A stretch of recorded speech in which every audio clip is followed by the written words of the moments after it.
Hey, welcome back to Braxton's War Room. Going to be taking a look at Turn 1 review for Gorizia 1916, the Sixth Battle of the Isonzo River, Italian front from World War One. Okay, well, let's see here. So this is a review of the August 6th turn of the campaign game. Well, there's a lot of static stuff going on, but there was some action in certain areas, which I'll show.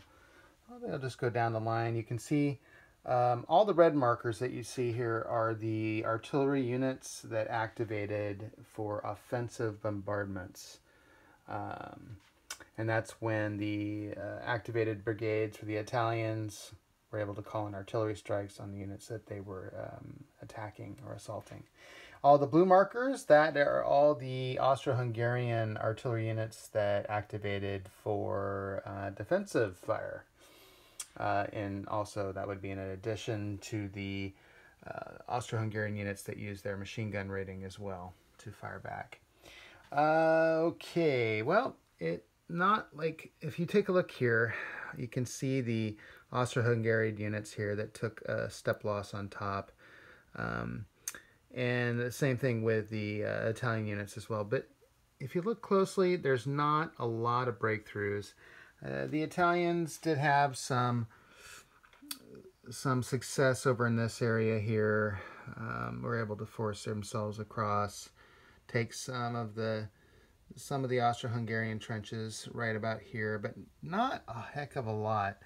The biggest breakthrough, well, we'd have this spot here where they were able to cross the Isonzo River.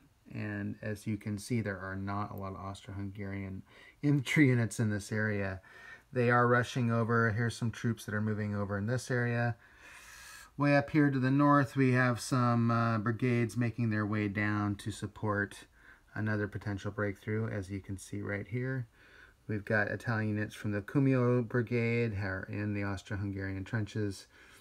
And there's Gorizia right there. And we've got some pretty substantial victory point hexes, which here you see the red 2s and here.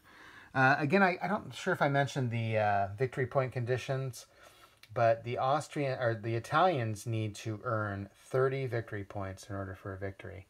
If they score 24 or less, it's actually a Austro-Hungarian victory. Of course, the pressure is on the Italians to recreate, something historical, and that's to capture Gorizia and push the Austro-Hungarians way back.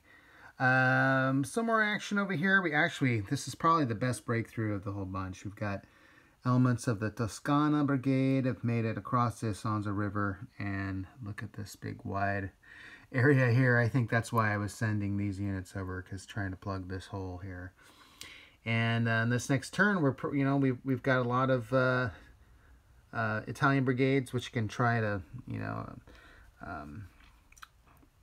exploit that hole and move through here and cruise up this way.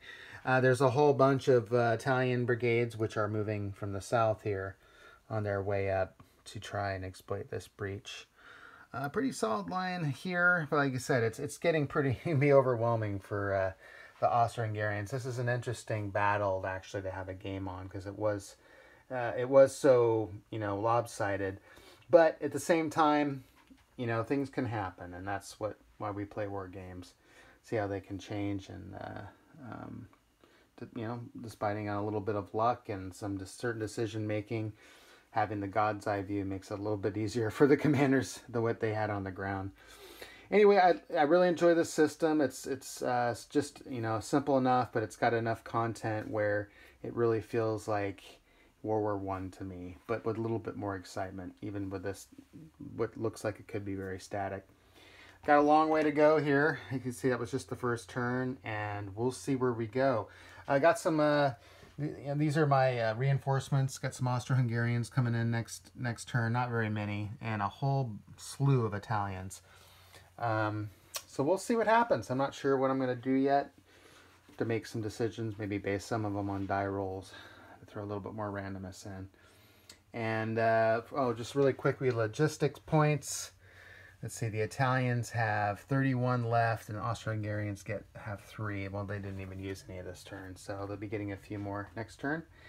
And we'll see what happens. I will jump back in at the end of the August 7th turn and give another review. We'll see what's different. All right, thanks again, and we'll see you soon.